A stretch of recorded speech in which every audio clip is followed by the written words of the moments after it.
Hello friends, இந்த Swarna rice சேனலில் இன்றைக்கி நம்ம பார்க்குறது ரொம்ப ஈஸியான முறையில் செய்யக்கூடிய ஒரு ஈவினிங் ஸ்நாக்ஸ் ரெசிபி தாங்க. ரவா புட்டு. ரொம்ப சிம்பிளான ஐட்டம்ஸ் வச்சு நம்ம டக்குன்னு குழந்தைங்க ஸ்கூல் விட்டு வந்த உடனேயோ அல்லது இந்த மாதிரி இப்போ நம்ம வெக்கேஷனில் இருக்காங்கல்ல, ஸ்கூல் லீவ் விட்டாச்சு நிறைய ஸ்கூலு, இந்த டயத்தில் குழந்தைங்க ஏதாவது சாப்பிடணும் போல் இருக்குமான்னு சொன்ன உடனேயே நீங்கள் ஒரு 10 நிமிஷத்தில் செஞ்சு முடிச்சிடலாங்க இதை. இதுக்கு நான் 1 கப் ரவா எடுத்திருக்கேன், 1/2 கப் சர்க்கரை. இந்த சர்க்கரையோட அளவு மட்டும் நீங்கள் உங்கள் ஃபேமிலியில் நீங்கள் எப்படி சாப்பிடுவீங்களோ, சர்க்கரை கொஞ்சம் ஜாஸ்தியாக வேணும் அப்படின்னாக்கா நீங்கள் அதுக்கேற்ற மாதிரி போட்டுக்கோங்க. நான் கொஞ்சம் கம்மியாக இருக்கிற மாதிரி தான் சொல்லியிருக்கேன் உங்களுக்கு அளவு. இது கொஞ்சம் குறைவாக தான் இருக்கும். உங்களுக்கு தேவைன்னா நீங்கள் இன்னும் கூட ஒரு 3/4 கப் வரைக்கும் கூட நம்ம போட்டுக்கலாம். முந்திரியுமே ஆப்ஷனல் தான். முந்திரி பருப்பு இருந்தால் போட்டுக்கோங்க, இல்லைனாலுமே நம்ம வெறும் ரவா, சர்க்கரை, தேங்காய் இது மட்டுமே இருந்தாலே போதுமானது.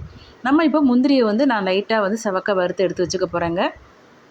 அதுக்கப்புறம் நம்ம இதே இந்த நெய்யிலேயே கொஞ்சமாக அந்த நெய் இருக்கு இல்லையா, இது 1 டீஸ்பூன் நெய். இதே இதுலேயே நம்ம வந்து ரவாவையும் ரொம்ப நேரம் வறுத்துடாதீங்க. அப்புறம் வெந்துச்சுன்னா கூட வேகாத மாதிரியே உங்களுக்கு ஒரு ஃபீலிங் இருக்கும். அதனால் சும்மா லைட்டாக சூடு ஏறுற அளவுக்கு, நம்ம கையில் பொறுக்கும் அளவுக்கு சூடு ஏறினா போதும், ரொம்ப நேரம் வறுக்க தேவையில்லை. இது வந்து நீங்கள் ஒரு 10 நிமிஷத்தில் செஞ்சு முடிச்சிடலாங்க. ரொம்ப ஈஸியான மெத்தடு. அதே போல் ரொம்ப டேஸ்டியாக இருக்கும். நம்ம வேக வச்சு தான் கொடுக்க போகிறோம் இல்லையா, நம்ம கேசரிக்கெலாம் நிறைய நெய் போடுவோம், அதெல்லாம் இருக்கும். அந்த மாதிரி இல்லாமல் நம்ம ஒரு டிஃப்ரெண்ட்டாக செய்கிறதுக்காக தான் இந்த மாதிரி புட்டு ரெசிபி உங்களுக்கு நான் இப்போ சொல்லியிருக்கேன் ஃப்ரெண்ட்ஸ். நம்ம சேனலில் ஏற்கனவே நிறைய புட்டு ரெசிபிஸும் போட்டிருக்கோம். டைம் கிடைக்கிறச்சு நீங்கள் பாருங்கள். உங்களுக்கு இது மாதிரி உள்ள ரெசிபிஸ் எல்லாமே நம்ம சேனலில் ஒன்று ஒன்றா போட்டுட்ருக்கோம். ப்ராடக்ட் ரிவ்யூ வீடியோஸும் வந்துட்டுருக்கு. இப்போது இந்த பாருங்கள், கை வச்சா எனக்கு வந்து சுடலை. அந்த மாதிரி வந்ததுக்கு அப்புறமா நம்ம லைட்டாக ஆறுனதுக்கப்புறமா கொஞ்சம் கொஞ்சமாக தண்ணி தெளிச்சுட்டு புட்டு மாவு பிசைற மாதிரி நீங்கள் அதை பிசறி எடுத்துக்க வேண்டியதாங்க.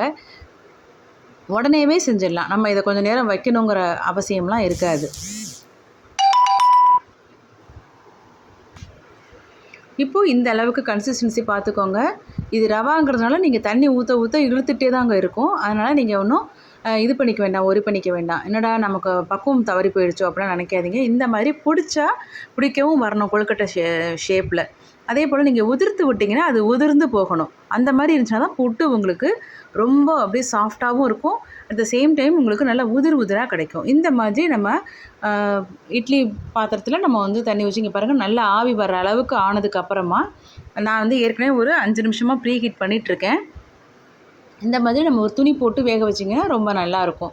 இப்போ நம்ம வந்து மூடி போட்டு கரெக்டாக 5லேருந்து 7 நிமிஷங்க வெந்துடும். வெந்த உடனே பாருங்கள், நம்ம வந்து உதிராக தான் கிடச்சிருக்கு. நான் உங்களுக்கு இப்போ காட்டுறேன் எடுத்துகிட்டு. கரெக்டாக எனக்கு 5 நிமிஷம் ஆணுச்சு. ஏன்னா நான் அளவு ரொம்ப கம்மியாக செஞ்சுருக்கேங்க.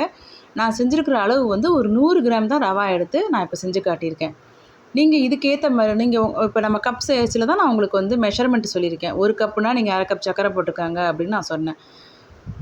அதனால நீங்கள் வந்து மெஷர்மெண்ட் எவ்வளோ எடுக்கிறீங்களோ அதுக்கேற்ற மாதிரி நம்ம தண்ணி இது எல்லாமே கரெக்டாக இருக்குங்க. நீங்கள் அதுக்கேற்ற மாதிரி கூட குறைச்சி போட்டுக்கோங்க உங்களுக்கு வேணுங்கிற அளவு.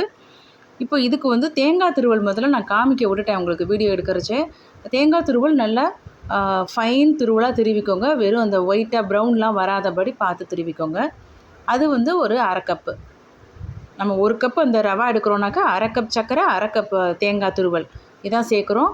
இதில் ஒரு சிட்டிகை வந்து நீங்கள் ஏலக்காய் பொடி கலந்துக்கலாம். இப்போது வந்து நான் அதெல்லாம் மிக்ஸ் பண்ணிட்டேங்க. சர்க்கரை போடும்போதே அதையும் மிக்ஸ் பண்ணிட்டேன். முந்திரி வறுத்து வச்ச முந்திரியும் போட்டு அலங்கரிச்சிங்கன்னா சுவையான ரவா புட்டு சூப்பராக இருக்கும். செஞ்சு பாருங்கள். அதே போல் குழந்தைகள் வந்து இப்போது நம்ம சில வீட்டில் வந்து இந்த மாதிரி ரவா புட்டு வந்து நம்ம எப்போ இந்த மாதிரி புட்டு ஐட்டம்லாம் செய்வோம் அப்படின்னாக்க, குழந்தைகள் வந்து பெரிய பொண்ணு ஆகிறாங்க அப்படின்னாக்க, நம்ம வீடுகளில் பொதுவாக வந்து அரிசி மாவு புட்டு, இந்த மாதிரி டிஃப்ரெண்ட் டைப்ஸ் ஆஃப் புட்டு ஒவ்வொரு நாளும் ஒவ்வொரு புட்டு செஞ்சு கொடுப்பாங்க. அது மாதிரி நீங்களும் டிஃப்ரெண்ட்டாக செய்யணும் அப்படின்னாலும் இந்த மாதிரி நீங்கள் ட்ரை பண்ணி பாருங்கள்.